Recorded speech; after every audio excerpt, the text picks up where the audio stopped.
Are you a project manager and want to clearly understand waterfall artifacts and how they connect to predictive projects? In waterfall project management, there are many artifacts and documents used throughout the lifecycle. In this video, we're going to focus on the top 15 artifacts that are essential for predictive project management and commonly tested on the exam. As we go through each artifact, I'll explain what it is, give you a practical example, highlight key characteristics, and clarify common misunderstandings so you can see how everything fits together from initiation to closing. Let's start with how a project begins. Before any planning begins, a project must first be justified and formally authorized. This phase answers, why are we doing this project? Who is involved? It starts with the business case. The business case explains why the project should be undertaken and what value it is expected to deliver. It typically includes financial justification, cost-benefit analysis, strategic alignment, expected outcomes.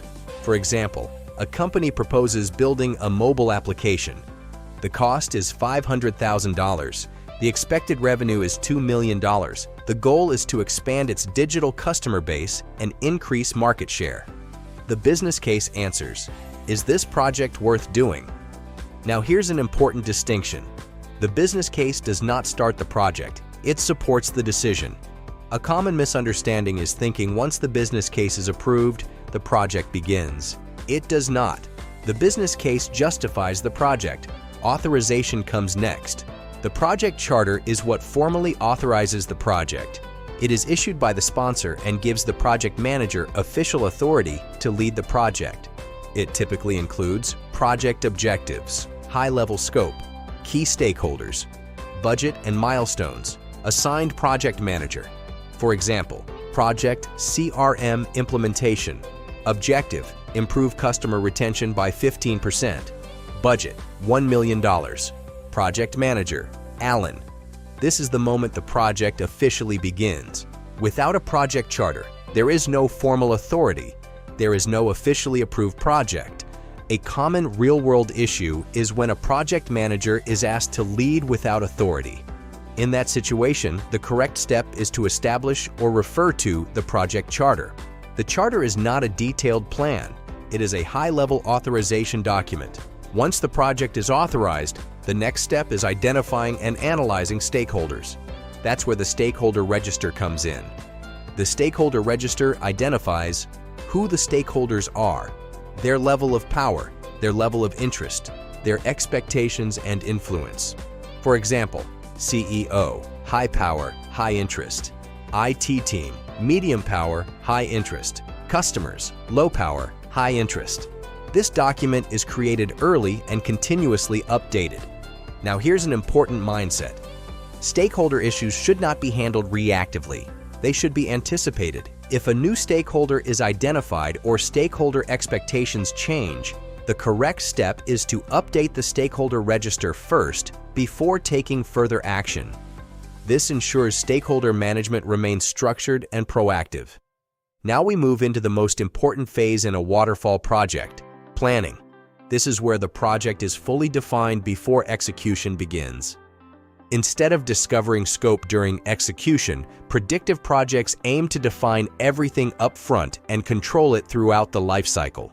We start with requirements documentation. This artifact defines what the project must deliver.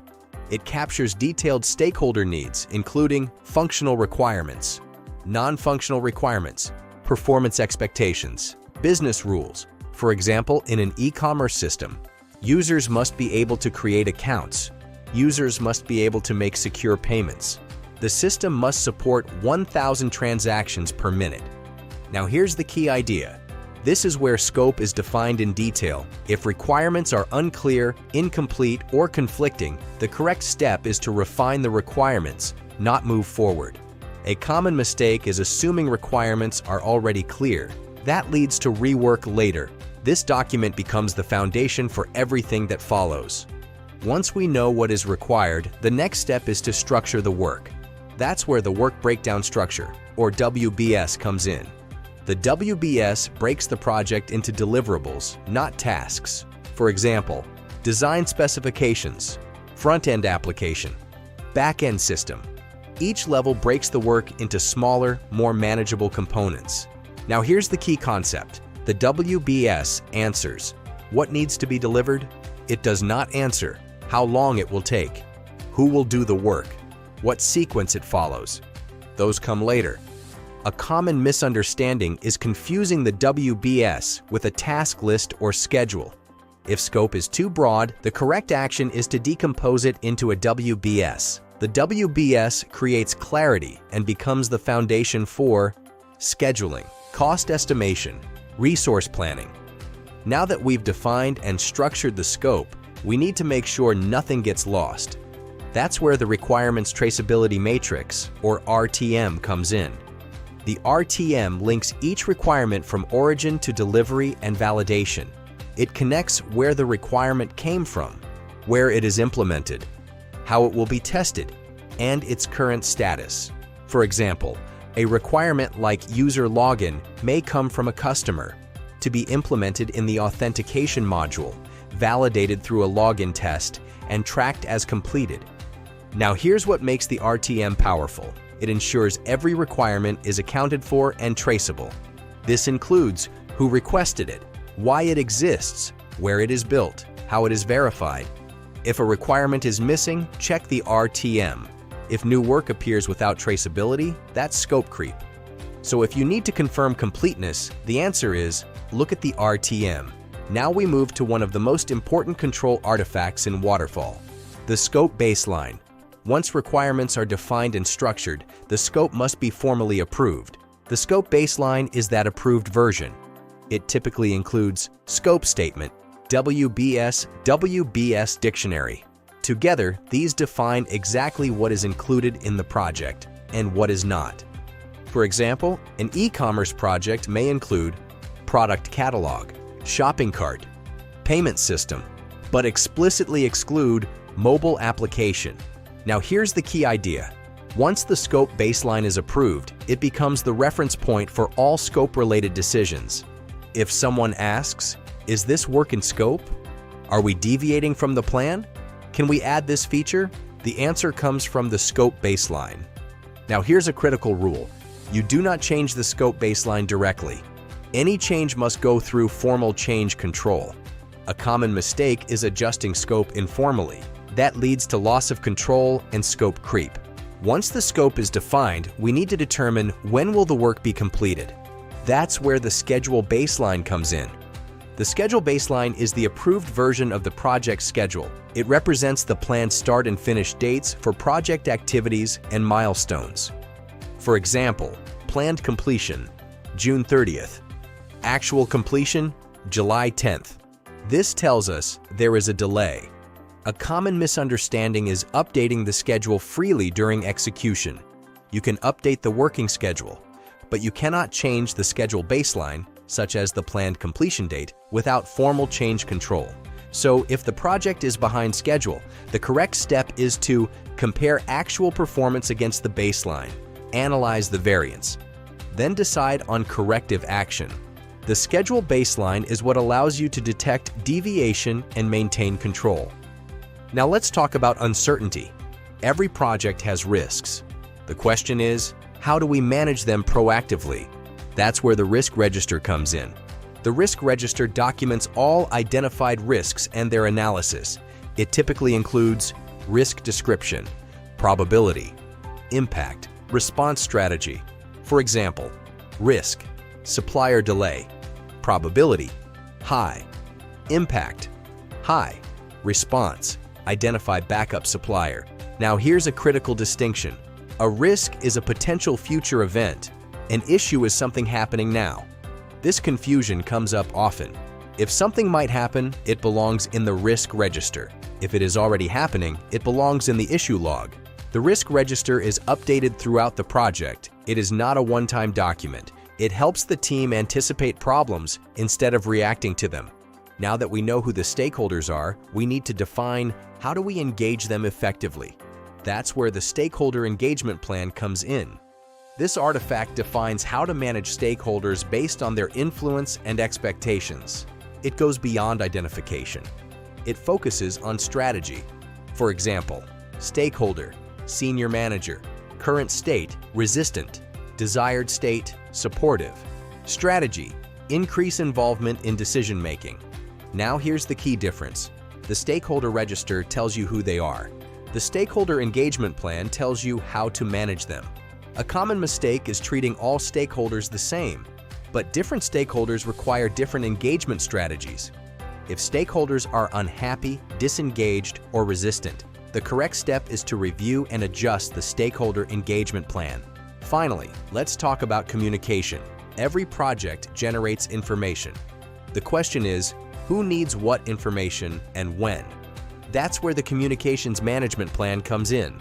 This artifact defines how project information will be communicated. It specifies what information is shared, who receives it, how it is delivered, how often it is communicated. For example, weekly status report for sponsors, daily updates for the team, monthly executive summary. Now here's the key idea. Communication should not be ad hoc. It should be planned and structured. A common misunderstanding is trying to solve communication issues informally. If stakeholders are not receiving the right information, the correct step is to review and update the Communications Management Plan. This ensures communication is aligned with stakeholder needs. At this point, planning is complete. Now the project moves into execution. The key question becomes, are we performing according to the plan? In Waterfall, execution is not just about doing the work. It is about tracking performance, controlling changes, and managing deviations from the plan. Let's start with the issue log. The issue log is used to track current problems impacting the project. These are not potential risks. These are active issues. For example, issue, vendor missed delivery deadline. Impact, schedule delay. Owner, procurement manager. Status, escalated. Now here's a key distinction, and this builds on what we discussed earlier with the risk register. A risk is something that might happen. An issue is something that is already happening. If the problem has already occurred, it no longer belongs in the risk register. It moves into the issue log. The issue log ensures that problems are documented, assigned, tracked, actively managed, and resolved. It brings structure to problem solving instead of relying on ad hoc reactions. Next, we have the change log. The change log tracks all change requests and their status. In Waterfall, once scope, schedule, and cost are baselined, changes are not made freely. They must go through formal change control. For example, change request, add mobile payment feature, impact, plus 2-week schedule. Status, approved. Now here's the key idea. The change log ensures that every change is evaluated, approved or rejected, documented. A common mistake is implementing changes without approval. That breaks control and leads to scope creep. Another important distinction. In Agile, changes go into the product backlog. In Waterfall, changes go through formal change control and are recorded in the change log. Now let's talk about how performance is communicated. That's where the work performance report comes in. This artifact provides summarized and analyzed project performance information. It is used to inform stakeholders and support decision-making.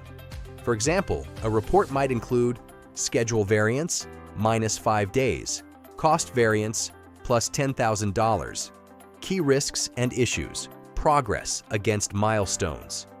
Now here's an important concept. There are 3 levels. Data is raw numbers. Information is the processed data. Report is the summarized and communicated insights. The work performance report is the final level. It takes all the project data and turns it into something stakeholders can understand. If stakeholders want to know how the project is performing, this is the artifact you use. Once the project is completed, we move into closing. The key question now becomes, what did we learn? The Lessons Learned Register captures knowledge gained during the project. It includes what worked well, what did not work, recommendations for future projects. For example, issue. Testing delays caused schedule overruns. Lesson learned. Introduce automated testing earlier. Recommendation. Include testing strategy during planning. Now here's a common misunderstanding. Many people think lessons learned are only documented at the end of the project.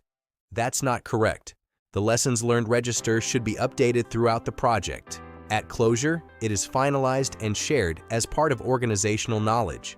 This is how organizations improve over time. We covered a lot in this video. Let's do a quick recap and connect everything together. For initiation, business case defines why the project exists. Project charter authorizes the project. Stakeholder register identifies who is involved. For planning, requirement documentation defines what is needed. WBS structures the scope. RTM ensures nothing is missed. Scope baseline locks the scope. Schedule baseline defines time. Risk register prepares for uncertainty. Stakeholder engagement plan manages stakeholders. Communications management plan controls information for execution and monitoring. Issue log tracks current problems. Change log controls changes. Work performance report communicates performance. For closing, lessons learned register captures knowledge for the future. In Waterfall, success comes from defining scope early, controlling change formally, measuring performance against baselines. Progress is not measured by iteration. It is measured by how well the project adheres to the plan. If this breakdown helped you clearly understand how Waterfall artifacts connect into a complete system, please like this video and subscribe to PMAspirant for more project management insights. Thanks for watching, and I'll see you in the next one.